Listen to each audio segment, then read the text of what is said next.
অনেক দিন আগেকার কথা, একটি জঙ্গলে বাস করতে একটি টুনি পাখিটি ছিল অনেক সহজ সরল। টুনি পাখি যে কয়বারই ডিম পারতো, কোনো না কোনো ভাবে ডিমগুলো নষ্ট হয়ে যেত, হয়তো কেউ খেয়ে নিত। এই নিয়ে টুনি পাখি অনেক দুশ্চিন্তা করতো, কারণ তার এখন ডিম পাড়ার সময় হয়েছে। এখন যদি এই কাম করে তাহলে তো ও কাম হয়ে যাবে। এইসব ভাবতে ভাবতে টুনি পাখিটি বলে উঠলো, হে আল্লাহ, আমি যে কবারই ডিম পাচ্ছি সেই কবারই ডিম কেউ না কেউ এসে আমার ডিম খেয়ে নিয়েছে। এখন ভালোভাবে বাসা পাহারা দিতে হবে, খাবারের খোঁজে বেশি দূর যাওয়া যাবে না, আর কাছে কুচে যা যা পাবো তা করে এসে আমি ছানাদেরকে খাওয়াবো। আর কোথাও যাওয়া যাবে না, আর কোনোভাবে কোনো কিছু করা যাবে না, আর বাসার কাছাকাছি থাকতে হবে। দূরে কোথাও গেলে কেউ না কেউ এসে আমার ডিম খেয়ে নেবে, হয়তো কেউ না কেউ এসে আমার ডিম কেউ না কেউ নিয়ে যাবে।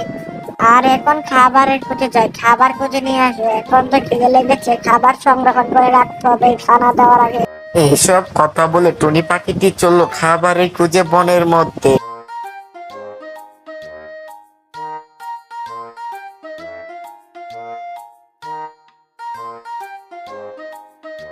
কিন্তু ওই জঙ্গলে একটি অত্যাচারী ঈগলের বসবাস ঘটে যায়, কারণ অত্যাচারী ঈগল জানি কোথাও না কোথাও থেকে এসে জুড়ে বসে। অত্যাচারী ঈগলের একটাই চিন্তা ছিল কিভাবে পাখির ডিম খাওয়া যায় এবং কিভাবে ছোট ছোট পাখি মেরে খাওয়া যায়। তাই সেজন্য এই ছোট্ট একটি জঙ্গলে এই অত্যাচারী ঈগলের বসবাস জুড়ে যায়। কিছুক্ষণ বাদে অত্যাচারী ঈগলটি বলল, কি যে হলো, আমি তো 3 দিন ধরে কোনো খাবারই খাই না। এখন দেখি কোনো খাবার পাওয়া যায় কিনা। এই ছোট্ট একটি জঙ্গলে অনেক খাবার পাওয়া যাবে। আমি জানি এই জঙ্গলে অনেক পশু পাখি বসবাস, আর এই ছোট্ট একটি জঙ্গলে সব পশু পাখি আমাকে একাই খেতে হবে, না হলে কেউ না কেউ এসে খেয়ে নিয়ে যাবে। আমি এখন সব পশু পাখি খেয়ে নেবো। এইসব কথা বলে আজকে খাবারের জন্য বের হলো ঈগল।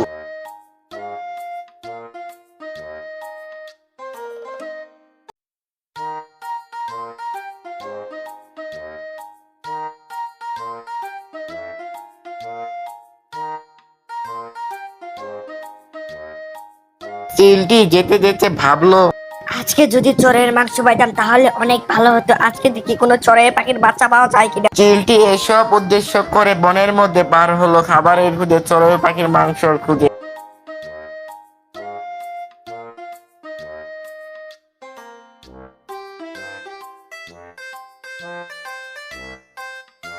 ওই জঙ্গলে একটি যজ্ঞ কাক বসবাস করত। যজ্ঞ কাকটি ছিল অনেক সহজ সরল। যজ্ঞ কাক হঠাৎ একদিন বলল, না, আমি তো প্রতিদিনকার মতন খাবারে খোঁজে বের হই, আজকেও আমি খাবারে খোঁজে বের হবো। তুমি ভালো মতো থাকো, বাসা মধ্যে বুঝছো?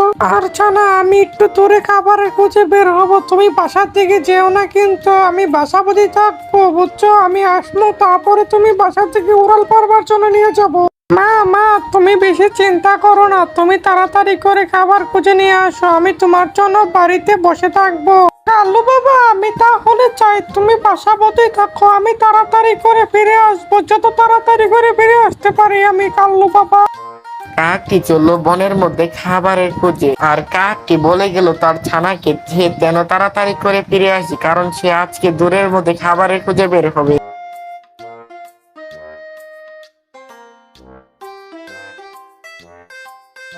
কাকটি যেতে যেতে ভাবলো, কালু বাবাকে তো ধুয়ে আসলাম, এখন যদি কোনো দুর্ঘটনা ঘটে যায় তাহলে আমি কি করব?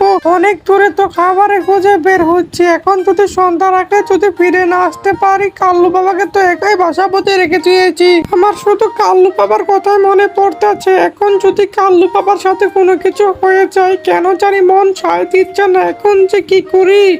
আমি কি আবার বাসার দিকে ফিরে যাব? আজকে খাবার খুঁজে না চাই, আজকে আমি কাল্লু বাবার দিকে যাই। কাকটি এসব ভাবতে লাগলো, তার মনে জানি কি কুচিন্তা আসছে তার মনে। এদিকে কাল্লু বাসা বোধে একাই বসে আছে। কাল্লুটি বলল, আমি হলাম মায়ের একমাত্র সন্তান, মায়ের জন্য আমার জানি কেন মন কাঁদছে। কি যে করি, মাকে শুধু দেখতে ইচ্ছে করতেছে। আমার এমন লাগছে কেন, শুধু খালি মাকে মনে পড়ছে, মাকে ছাড়া আর কাউকে মনে পড়ছে না। মায়ের কি কোনো সমস্যা হলো না?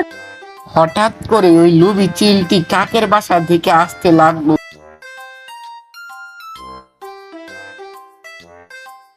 লুবি চিলটিকে দেখে কাকের ছানাটি ভয়ে বলে উঠলো, কে তুমি? আমি তো তোমাকে চিনি না। তুমি কি আমার মায়ের কোনো কিছু হও? আমি তো তোমাকে চিনি না। তুমি এখানে কি করতেছো? আর তোমাকে থেকে আমার ভয় লাগতেছে। তুমি দূরে থাকো, তোমাকে অনেক হিংস্র দেখতে লাগছে। তুমি কি আমাকে চিনো? তোমাকে আমি খেয়ে ফেলবো। আরে আমার প্রচুর খিদে লেগেছে। আমার যদি খিদে লাগে আমি তোমাকে খেয়ে ফেলবো। আমার অনেক খিদে লেগেছে। আর তো তোমার মা বাসায় নেই। তোমার মা বাসায় থাকলে তাহলে আমি তোমাকে খেতে পারতাম না। আর এখন তোমার মা তো বাসায় নেই। আমি এখন তোমাকে খেয়ে আমি চলে যাবো। আমি তোমার কি ক্ষতি করেছি? আমি তো তোমার কোনো ক্ষতি করিনি। তাহলে তুমি আমাকে খেতে চাচ্ছ কেন? আমার তো অনেক ভয় করছে। মা, মা, তুমি কোথায়? এই কাকের ছানা, তুই বেশি মা মা করিস না। এখনই কিন্তু তোকে খেয়ে ফেলবো। খারা, এখনই আমি তোকে খেতে। এইসব কথা বলে লোভী ঈগলটি কাকের ছানাটিকে খেয়ে ফেললো। এখন তো কাকের ছানাটিকে খেয়ে ফেলছি। চাইলাম কি পেলাম কি? আমি তো চাচ্ছিলাম চোরের ছানা, যাক কাকের ছানা খেয়ে ফেলেছি। এখন যদি কাক এসে পড়ে তাহলে আমাকে দেখে নিলে খুব বিপদ হয়ে যাবে। আমি এখন তাড়াতাড়ি করে এখান থেকে চলে যাই। তারপরে ঈগলটি যখন উড়ে যেতে লাগলো, হঠাৎ করে কাক আসে। কাক এসে ঈগলকে দেখে ফেলে। ঈগলকে দেখে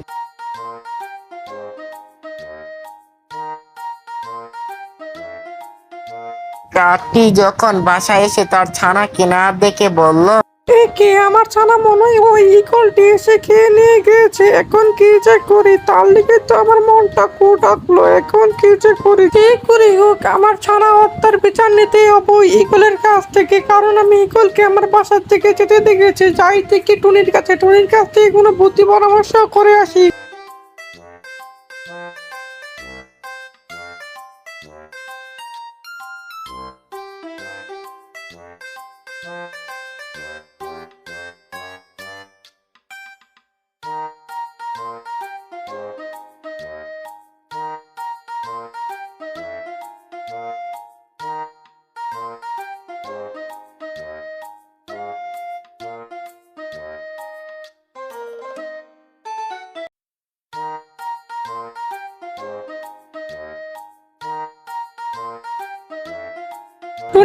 টনি বোন, ইগল আমার ছানা খেয়ে নিয়েছে। তুমি কোনো বুদ্ধি দাও। বুদ্ধি দিয়ে আমার ইগলকে মারতে হবে। আমার ছানা হত্যার প্রতিশোধ নিতেই হবে।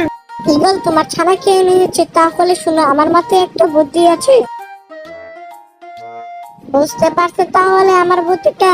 টুনির বুদ্ধি মতো কাক বিষ মাখানো একটি মাংস ঈগলের কাছে নিয়ে আসে আর নিয়ে এসে বলল, ইগল ভাই, তাহলে তুমি এই মাংসটা খাও। আমি তোমাকে ভালোবেসে এই মাংসটা দিয়েছি। তুমি মাংসটা গিফট হিসাবে খাও।